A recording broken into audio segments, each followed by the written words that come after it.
ஒரு ரவுடி அல்லது ஒரு மோசமான அரசியல்வாதி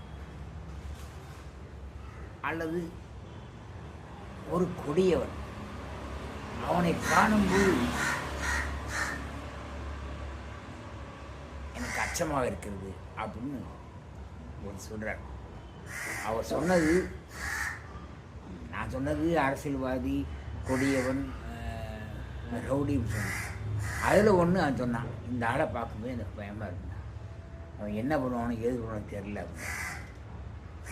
உங்களுக்கு ஏற்படக்கூடிய அந்த பயம் உங்களுக்குள்ளேயே இருக்கக்கூடிய இறைவனுக்கும் இருக்கு.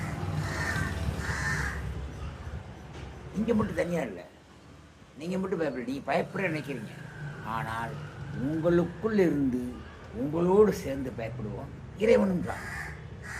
உங்களை அவன் என்னவும் பண்ணலாம், ஆனால் இறைவனை ஒன்றும் செய்ய முடியாது. மறந்துடாங்க. லைக் பண்ணுங்கள், சப்ஸ்கிரைப் பண்ண, ஷேர் பண்ணுங்கள்.